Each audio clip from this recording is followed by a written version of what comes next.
This is the GPS module, and it ensures that each and every photo you take has location data embedded into it. Now, it's just one of 86 components that make up a camera. In this video, we break apart a camera and we look at each and every component, from the familiar, like the SD card, down to the less known, like the depth of field preview button. Do you know every part of a camera? Well, today we find out. Okay, so let's start with the lens. The first thing that we need to look at is the lens caps. These cover the front element and protects it from scratches and dirt. But you lose these guys like crazy, so make sure you have backups. Then you have the filter thread. Now, all you need to know is that every lens has a specific filter size. In this case, it's 67 millimeters. They allow you to attach, well, filters. Now, filters come in different shapes and forms. They change how an image appears on a sensor. For example, a ND or neutral density filter actually cuts back the amount of light that enters a sensor. You can actually see it happening right here. Okay, next we have the lens hood mount. This attaches to lens hoods. Now, lens hoods prevent stray light entering your lens, but they're also surprisingly good at protecting your lens when you bump it against things, so protecting your lens. Then you have the focusing ring. Now, the focusing ring is useful for manual focusing. It's what allows you to move the glass elements inside the lens. Speaking of inside the lens, you have the lens barrel next, and that is the outer casing that houses and protects your internal components. Then at the top here, you have the distance scale. This indicates how far away you are from the subject in focus. Again, it's helpful for manual focusing. The next would be the zoom ring. Now, this is a prime lens, so it doesn't zoom in and out, but you also have zoom lenses like this one. This is the 16 to 35. It has a focusing ring, but it also has a zoom ring that allows you to control the level of zoom. Then you have the aperture control ring. All these lenses are modern lenses, so they don't have an aperture control ring, but on a manual lens, you can actually turn the aperture ring to control the size of the aperture opening. Now, on modern lenses, you need to do that using the camera, by using the control wheels on the camera to electronically control the aperture. Then you have the focus mode switch. In this case of this lens, it's autofocus and manual focus. Switching this allows you to select between those two modes. Then you have the stabilization on-off switch. This turns on stabilization in your lens, which reduces motion blur from handheld movement. This is helpful for photography when you use long lenses, but it's crucial for video. But be careful, sometimes you get weird artifacting when you use stabilization in the lens and in the camera, along with other stabilization, like a gimbal. Next, we have the lens mount. This is the rear part of the lens that attaches to the camera, or in this case, the adapter. Okay, then we have the rear lens cap. This is what protects the rear lens element.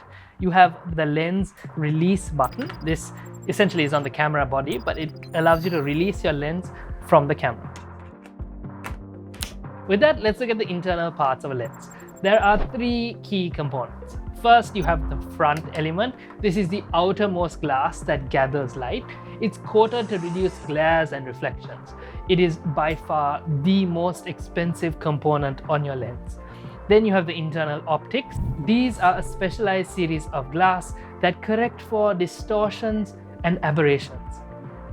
Finally, you have the rear element. This is the last piece of glass that is closest to the sensor and ensures that that light precisely hits and covers your entire sensor. Then you have the aperture blades. Now, these are all modern lenses, and most of them choose not to have aperture control rings. But on manual lenses, you have a specialized ring that allows you to control the iris of your aperture. Now, we actually have the aperture blades pulled out here. These are metal blades that adjust the opening on your camera. It controls how much light enters the sensor. Then you have the focus motor. This is what drives the autofocus mechanism. There are two types of focus motors. You have the ultrasonic motors. These are fast and quiet. And you have stepper motors, which are ideal for video. Then you have the vibration reduction mechanism. This stabilizes your image by moving the internal elements. You have internal sealing that prevents dust and moisture from entering your lens. Then you have the lens mount. This is a circular interface that secures your lens onto your camera. Now, most modern cameras also have electronic contacts that communicate between the camera and the lens. This is for things like autofocus or measuring exposure. It also helps with image stabilization communication. This camera has the Canon R mount, but each manufacturer has their own. Okay, next let's look at the camera body. The first thing we need to talk about is the viewfinder. This is a small window you look through to frame your shot. This again breaks down into two groups. You have the optical viewfinder, which is found in DSLR cameras. These use mirrors and prisms to show you exactly what the lens sees. This is done by reflecting the image that comes through the lens. Now, this is a modern version of the OVF. It's found in mirrorless cameras.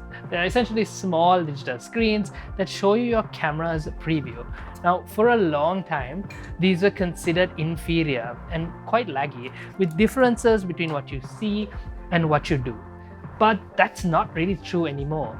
These screens are more than fast enough. They're even considered superior because they can show you exactly what you do to your image by applying your camera settings directly in camera. LCD screens. You can consider these large EVFs. These are display panels that allow you to review your shot, but also navigate through your menu. Some screens are fixed, while others, the cooler ones, fully tilt and articulate for better angles. Mode dial. This is a rotating dial that allows you to pick between your four main shooting modes. There is auto mode, where your camera decides all your settings. There is manual mode, where you decide all of your settings. There's aperture and shutter priority, where you decide some settings and the camera does the rest.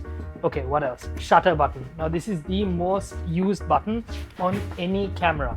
Now, what most people don't realize, if you've never picked up a camera before, is that it's two-staged, which means that if you half press it, it'll measure exposure and autofocus your image.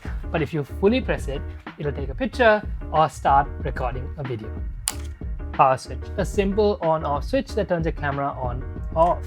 Hot shoe, a metal bracket that's on top of your camera for mounting accessories like an external flash, microphone, or wireless transmission. It has electrical contacts on it, so that allows you to sync across devices. Command dial. These are wheels that adjust your camera settings like shutter speed, aperture, and ISO. Now, on beginner cameras, you'll usually get one dial that controls most things, and you'll have a digital menu that you can shuffle through.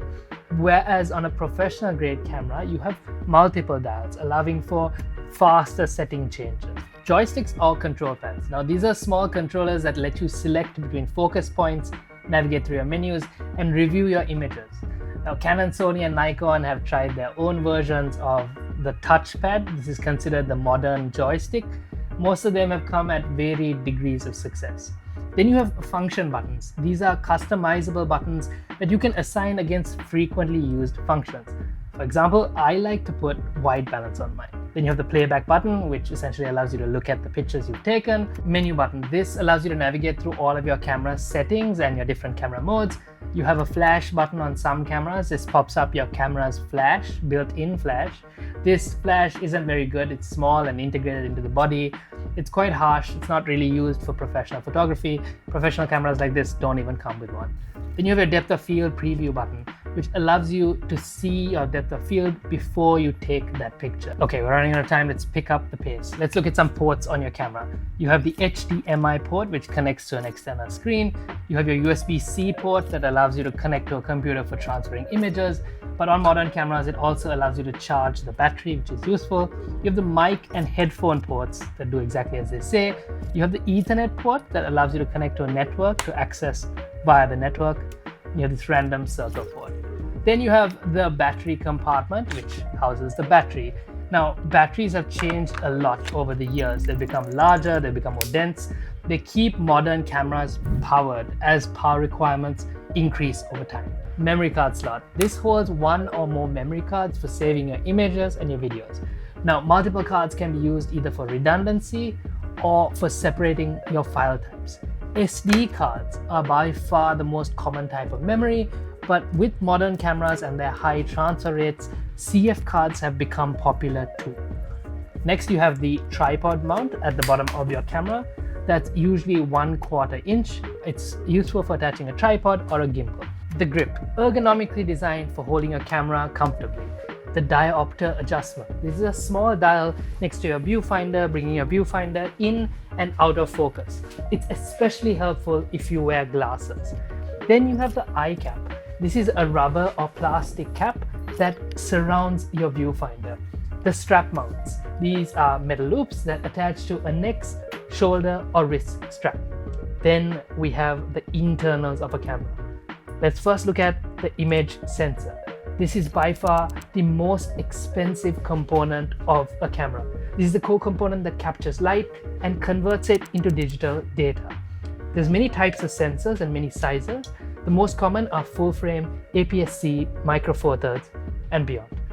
The larger sensors tend to capture more light, offering better image quality generally and better low light performance. Mechanical shutters. These are physical blades that move in and out of place to open your shutter. Then you have electronic shutters on more modern cameras.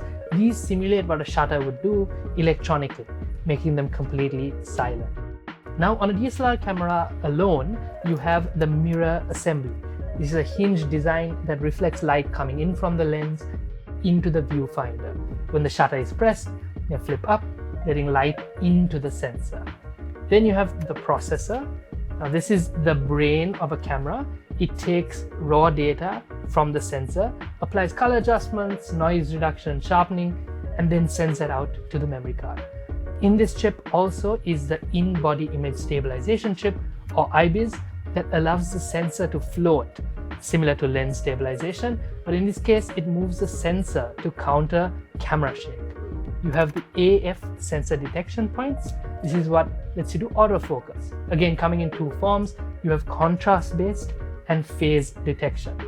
Then you have heat sinks. These dissipate heat generated by large data. And finally, light meter. This helps measure light level and helps determine exposure, especially in the auto modes. And that is every part of a camera. Did we miss something? Drop us a comment. Thank you for watching this video and check out our other videos. It'll make you a better creative. I guarantee it.